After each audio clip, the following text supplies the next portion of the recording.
네, 반갑습니다. 네, 시시 마침 묵상설교 오늘 3월 13일 수요일입니다. 오늘 본문은 마가복음 11장 1절에서 11절까지 말씀 제가 읽도록 하겠습니다. 1절부터 읽습니다. 그들이 예루살렘에 가까이 와서 감람산 벳파게와 베단에 이르렀을 때 예수께서 제자 중 둘을 보내시며 이르시되 너희는 맞은편 마을로 가라. 그리로 들어가면 곧 아직 아무도 타보지 않은 나귀 새끼가 메어 있는 것을 보리니 불어 끌고 오라. 만일 누가 너희에게 왜 이렇게 하느냐 묻거든 주가 쓰시겠다 하라. 그리하면 즉시 이리로 보내리라 하시니 제자들이 가서 본즉 나귀 새끼가 문 앞 거리에 메어 있는지라. 그것을 푸니 거기 서 있는 사람 중 어떤 이들이 이르되 나귀 새끼를 풀어 무엇 하려느냐 하매 제자들이 예수께서 이르신 대로 말하되 이에 허락하는지라. 나귀 새끼를 예수께로 끌고 와서 자기들의 겉옷을 그 위에 얹어 놓음에 예수께서 타시니 많은 사람들은 자기들의 겉옷을 또 다른 이들은 들에서 벤 나뭇가지를 길에 펴며 앞에서 가고 뒤에서 따르는 자들이 소리 지르되 호산나 찬송하리로다. 주의 이름으로 오시는 이여 찬송하리로다. 오는 우리 조상 다윗의 나라여 가장 높은 곳에서 호산나 하더라. 예수께서 예루살렘에 이르러 성전에 들어가사 모든 것을 둘러보시고 때가 이미 저물매 12제자를 들이시고 베다니에 가시리라. 아멘. 네. 예수님께서 드디어 예루살렘에 입성하십니다. 이제 때가 어느 때인가? 요한복음에 보면 조금 이제 자세히 기술이 되어 있는데요. 6월절을 얼마 앞두지 않은 때입니다. 죽으시기 얼마 전이죠. 예수님께서는 6월절 어린 양으로 이제 죽으시잖아요. 그런데 이제 6월절이다 보니까 이제 6월절은 유대인의 굉장히 큰 명절입니다. 유대인 남성은 6월절에 반드시 예루살렘에 가야 되는 의무가 있거든요. 그러니까 유대 지방뿐만 아니라 디아스포라 유대인들까지 이 예루살렘에 이제 모여들면서 예루살렘에는 수많은 인파가 이제 모여들어 있습니다. 자, 바로 이때, 자, 이곳에서 예수님께서는 무엇을 하시냐면 제자 둘을 보내서 맞은편 마을에서 아직 아무도 타지 않은 나귀 새끼를 끌고 오라고 해요. 약간 이제 황당한 요청일 수 있습니다.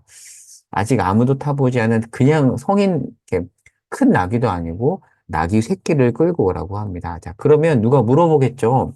왜요? 도둑질이잖아요. 이미 근데 나귀는 소유물이었는데 누가 가지고 있는 나귀를 제자들이 그냥 가져가면 도둑질했다라고 할 수 있기 때문에 만약에 예수님께서 이렇게 말씀하시죠. 누가 왜 가져가냐고 하면은 주가 쓰시겠다 하라라고 그렇게 11장 3절에서 이야기를 하고 있습니다. 자, 여기서 제자 둘의 마음이 어땠을까요? 약간 이제 황당했지만 진짜 순종을 합니다. 그리고 나귀 주인도 이 황당한 상황에서 순종을 합니다. 이게 지금 이 마가복음 기자가 순종을 굉장히 강조하거든요. 지금 순종을 통해서 예수님께서 예수님의 뜻을 이루심을 이렇게 은연중에 강조하고 있습니다. 자, 그리고 단어 하나를 볼 텐데요. 자, 11장 3절에 보면 중간에 이제 이런 단어가 있습니다. 자, 3절에 보면 만일 누가 너에게 왜 이렇게 하느냐 묻거든 주가 쓰시겠다 하라 그리하면 즉시 이 즉시라는 단어가 마가복음에서 매우 중요합니다. 헬라어로 유두스라고 하는데 마가복음에는 이 단어가 헬라어 유두스라는 단어가 총 42회 등장합니다. 때로는 한글 성경에는 곧이라고 번역이 되기도 하고요. 즉시라고도 번역이 되는데 이 단어가 많이 등장한다는 것은 무엇을 의미하냐면 마가복음 자체가 전개가 굉장히 빠르다는 것을 의미합니다. 전개가 굉장히 빠르고 이렇게 훅훅 넘어가요. 그리고 행동을 강조하고요. 때로는 순종을 강조합니다. 왜 그럴까라고 유추해 보면 사실 마가는 나중에 이제 전도여행 때도 보면 이렇게 불순종하잖아요. 이렇게 돌아가잖아요. 이랬던 어떤 마가의 경험을 이렇게 녹인 것이 아닐까라고 이제 유추를 해볼 수도 있습니다. 자, 다시 이제 본문으로 돌아와서 자, 마가복음 기자는 이렇게 단순하게 빨리빨리 전개한다고 했잖아요. 자, 이제 마가는 낙이 새끼만을 언급하는데 자, 마태복음 21장 1절을 한번 찾아보시겠습니까? 자, 마태복음 21장 같은 내용의 병행 본문입니다.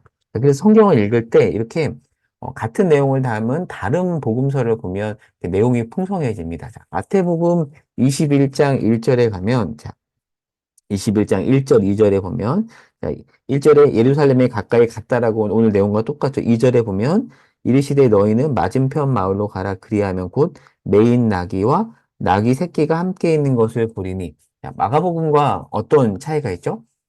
마태는 나귀와 나귀 새끼를 언급하는데 마가는 나귀 새끼만을 언급합니다. 자, 자, 그러면 마태는 왜 나귀까지 언급을 할까요? 성격 차이입니다. 그러니까 마가는 요약적인 진술을 하지만 여러분 나귀 새끼는 어리잖아요. 이렇게 갑자기 다른 사람이 끌고 가면 난리를 친단 말이에요. 그러면 그 나귀 새끼를 진정시키는데 어미 나귀가 필요합니다. 그러니까 지금 마태는 굉장히 디테일한 사람입니다. 세리 출신이잖아요. 이 디테일한 마태는 나귀 새끼뿐만 아니라 나귀까지, 어미 나귀까지 언급을 하지만 마가는 나귀 새끼만을 언급을 하죠. 사람마다, 이게 잠깐 하나 짚고 넘어갈게요. 사람마다 성격이 다르죠? 틀린 게 아니라 다른 겁니다. 그러니까 하나님은 그 다름을 인정하고 그에 알맞게 쓰십니다. 그러니까 하나님은 마태의 특징도 쓰시고 마가의 특징도 쓰십니다. 그러니까 마가는 굉장히 빨리 단순하게 진술을 하기 때문에 요약적 진술입니다. 그래서 초신자가 사실은 마태복음보다는 마가복음을 읽는데 좀 도움이 더 많이 되거든요. 그런데 이제 마태는 이제 그 이후 단계로서 조금 더 깊이 공부할 때 굉장히 용이 나는 복음서입니다. 근데 이제 복음서를 이해할 때 이렇게 마가복음과 마태복음 또 그 밖에 누가와 요한복음을 같이 보면 굉장히 이렇게 유용합니다. 자, 다시 이제 본문으로 돌아와 볼게요. 자, 지금 예수님께서 나귀 새끼를 데려오라고 합니다. 자, 그런데 나귀 새끼는 지금 생뚱맞습니다. 왜냐하면 지금 예수님은 예루살렘에 왕으로 입성하실 거거든요. 자, 지금 입성하시는 때는 언제냐면 6월절 전 주일인 주일입니다. 보통 이때를 보통 교회에서 보수적인 장로교에서는 그런 주일을 따로 다 지키진 않지만 예수님께서 죽으시기 전 주일을 보통 우리가 어떤 주일이라고 하죠?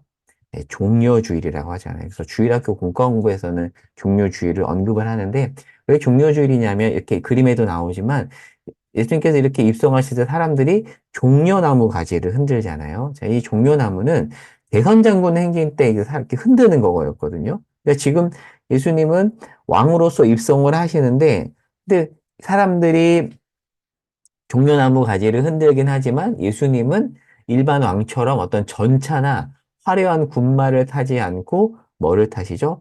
작은 나귀 새끼. 그러니까 어미가 진정시키지 않으며 막 달릴 수 있는 매우 매우 초라한 나귀 새끼를 타고 입성하고 있습니다. 지금 이 그림에서는 조금 더 크게 그려졌지만 사실 이 나귀 새끼는 정말 작은 그런 나귀 새끼입니다.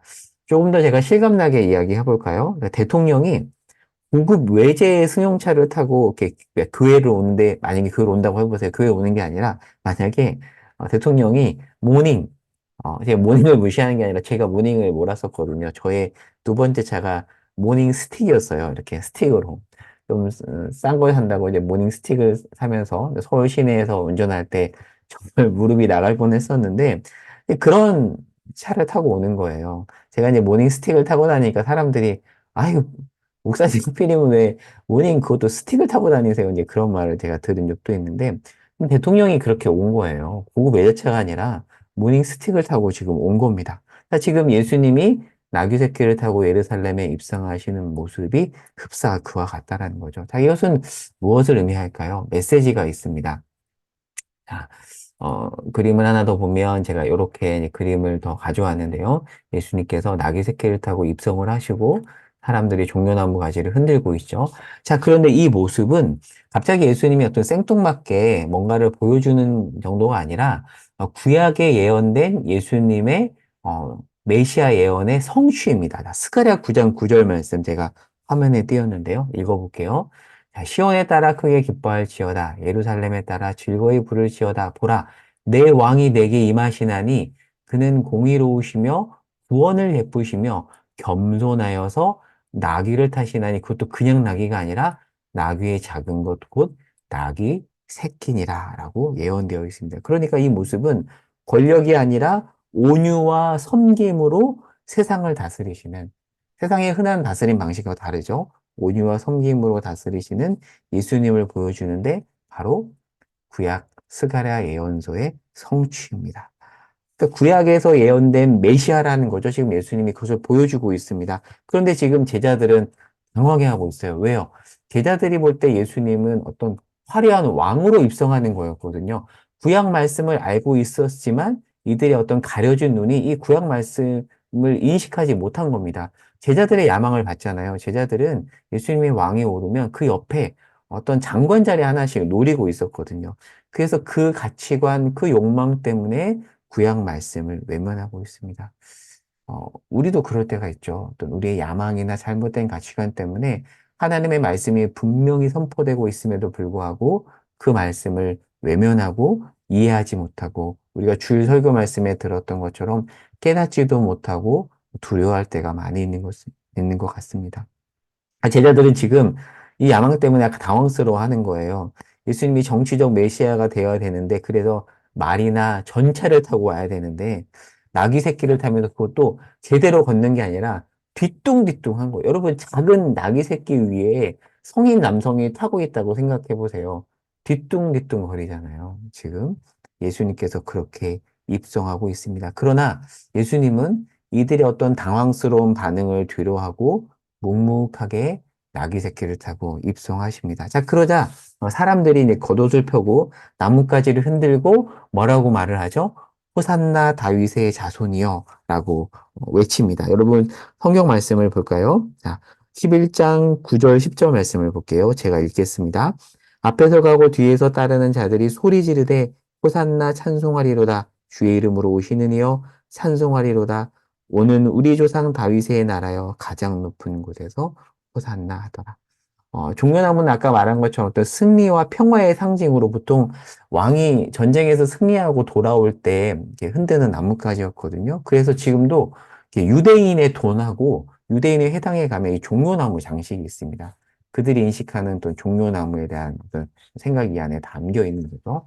자, 근데 지금 사람들이 환호를 하잖아요. 자, 그러면 왜 사람들이 이렇게 환호를 하는가? 왜 환호를 하냐면 제자들의 생각과 똑같습니다. 이 사람들도 예수님이 로마로부터 자신들을 구원하고 힘으로 다스릴 왕으로 인식을 했던 거죠. 그러나 예수님은 이 군중의 기대를 깨버리고 스가랴서에 예언된 대로 큰 말이 아닌 전차가 아닌 나귀 새끼를 타고 들어가십니다. 보통은 이 베다니에서 예루살렘까지는 가까워서 걸어가거든요. 그런데 예수님은 어떤 의도를 가지고 무리에게 메시지를 주기 위해서 나귀를 타고 가고 있습니다. 자, 여기 사람들의 모습을 보세요.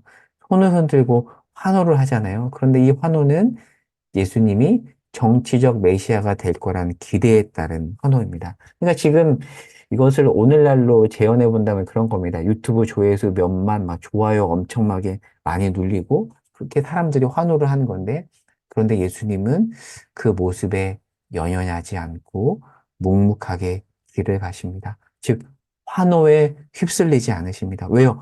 환호에 휩쓸리면 예수님은 십자가의 길을 갈 수 없기 때문입니다. 그러니까 어찌 보면 예수님의 뒤뚱거리는 나귀를 타는 모습은 수많은 군중의 기대와 부합하지 않는 모습이에요. 하지만 예수님은 어떤 소리에 귀를 기울이냐면 군중의 환호 소리에 귀를 기울이지 않으시고 구약에 예언된 스가랴 말씀 그리고 그 밖에 메시아 예언의 그 말씀에 집중하여 묵묵하게 이 길을 가십니다. 제가 그림 하나를 보여드릴게요. 이게 무슨 그림이냐면, 종교개혁자인 위클리프라고 여러분 들어보셨을지 모르겠어요. 위클리프라는 사람의 책에 실린 그림인데요. 나중에 뭐 기회가 돼서 유럽에 어떤 종교개혁 답사를 할 기회가 생기면 뭐 이와 관련된 곳을 꼭 가보시길 추천하는데요. 보통 우리가 종교개혁의 시발점을 루터라고 여기지만 맞아요. 그런데 루터 100년 전에 누가 있었냐면 얀 후스라는 체코 사람이 있었습니다. 그래서 지금 체코의 프라하성에 가면 야누스 동상이 있거든요. 보통 우리가 프라하에 관광으로 가서 이 인식을 못해요. 그런데 이걸 미리 알고 가면 이제 프라하 관광이 종교개혁 아니면 기독교 공부 탐방이 될 수 있습니다. 그래서 꼭 한번 야누스에도 공부하고 프라하를 한번 가보시길 추천을 드리는데요. 자, 근데 이 루터 100년 전에 얀후스가 있었고 얀후스의 한 50년 전에 위클리프라는 성경을 번역했던 사람이 있습니다. 한 번쯤 들어보셨죠? 자, 그런데 이 얀후스가 물론 영어로는 조누스라고 하는데 체코 발음으로 야누스라고 하거든요. 이 야누스가 위클리프의 책에 그려진 이 그림을 보고 생각이 뒤바뀝니다. 보통 이렇게 얘기를 해요. 어, 사람들이 어떻게 이제 평가를 하냐면 위클리프가 불시를 만들었고 후스가 그 불씨에 불을 지폈고 루터는 그 불을 활활 타오르게 해서 종교개혁을 일으켰다라고 하거든요. 자, 그런데 그 루터 100년 전에 야누스로 하여금 그 어떤 영적인 시야를 뜨이도록 했던 이 그림이 위클리프의 책에 있었는데 어떤 그림이냐면, 자, 예수님이 지금 나귀 새끼를 타고 초라한 어떤 가시 면류관 같은 걸 쓰고 이렇게 계시잖아요. 그런데 이 당시의 교황, 이 당시 이 부유한 교황이 화려한 예복을 입고 있습니다. 이 둘을 지금 대비하고 있는 거죠. 그러니까 지금 정말 이 교황이란 자가 이런 모습으로 있어야 되는데 사실은 이렇더라. 물론 오늘날 교황은 조금 다릅니다. 그래서 이제 천주교 안에서도 자체 어떤 종교 개혁이나 어떤 정화의 작업을 거치면서 여러분 천주교에서는 요즘에 교황이라고 하지 않고요. 교종이라고 해요. 교종이라고 합니다. 우리가 사실 천주교에 대해서 잘 모르는 면이 많은데 교종이라고 합니다. 그러니까 오늘날의 천주교라기보다는 이 당시에 타락한 천주교의 교황을 보여주는 거죠. 그러니까 지금 이 야누스라는 사람이 이 데뷔를 통해서 정말 진짜 예수님의 모습을 다시 한번 묵상했던 것이고, 그 묵상이 이 얀 후스로 하여금 하나님의 길을 가는, 종교개혁의 길을 가는 것으로 이끌었다는 것을 볼 수가 있습니다. 네, 오늘 말씀을 이제 맺으면서 적용해 보려고 합니다. 자, 나귀를 타고, 그것도 어미 없으면 난리치는 나귀 새끼를 타고 뒤뚱거리며 입성하시는 이 낯선 예수님의 모습. 그 모습은 예수님이 진짜 걸어가셨던 길이고, 우리, 예수를 믿는, 예수를 따르는 우리가 가야 되는 길입니다. 그런데 사실 우리는 이 길을 가고 싶어 하죠. 질문을 해볼게요. 왜 우리는 예수님이 가셨던 이 길을 우리가 가야 될 길이라고 생각하지 않고, 이 길이 우리가 가야 될 길이라고 생각을 하는 걸까요? 어찌 보면 예수님의 말씀보다는 군중의 환호소리에 더 집중해서 그런 게 아닐까 싶습니다. 저도 개척을 하면서 정말 많은 소리를 들어요. 때로는 격려의 말도 듣고, 때로는 가끔은 이렇게 마음을 무너지게 하는 그런 말들도 듣습니다. 그런데 바라기는, 그래서 늘 이런 기도를 해요. 하나님, 사람의 소리, 물론 사람의 소리가 다 나쁜 건 아닙니다. 그러나 사람의 소리보다는 더 예수님의 말씀에 집중하고 예수님의 말씀에 귀를 기울이며 이 길을 가겠습니다. 라는 다짐을 해요. 그래서 한참 저는 개척을 준비할 때는 개척교회 목사님 말고는 일부러 사람들을 잘 만나지 않았었어요. 또 정말 세미하게 주님의 음성에 더 집중하고 싶었던 그런 마음이 있었거든요. 오늘 말씀을 정리하면서 그때 했던 다짐들을 다시 한번 떠올립니다. 물론 저는 하나님이 사랑하시고 품으라고 하는 사람들을 만날 거고요. 그들의 말에 경청을 할 겁니다.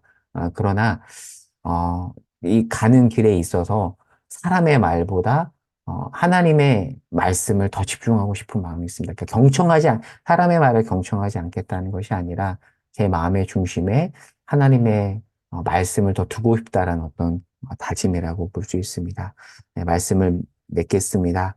사랑하는 여러분, 우리 사랑하는 시심교회 성도 여러분, 아침에 이 말씀 듣고 계시죠? 오늘 하루 사람의 소리보다는 주님의 말씀에 더 집중하며 주님이 가셨던 그 길, 기쁨으로 혼자 가는 길이 아니에요. 우리 같이 가는 길이. 저는 같이 갔으면 좋겠어요. 저와 함께. 다수가 아닐지라도 함께 그 길 멋있게, 묵묵하게 같이 갔으면 좋겠습니다. 저는 같이 갈 수 있는 여러분이 있어서 참으로 감사합니다. 기도 제목 이렇게 세 가지 적어봤습니다. 첫 번째, 군중의 환호가 아니라 세미한 주의 음성에 더 집중하며 나아갈 수 있도록 인도해 달라고 기도하고요. 두 번째, 예수님이 걸어가신 그 뒤뚱거리는 낯선 모습의 길을 저도 걸어가게 해달라고 또 오늘 말씀을 되새기면서 함께 기도하고요. 또 그 밖에 개인 기도 제목을 가지고 기도하는 시간 갖겠습니다. 제가 기도하겠습니다.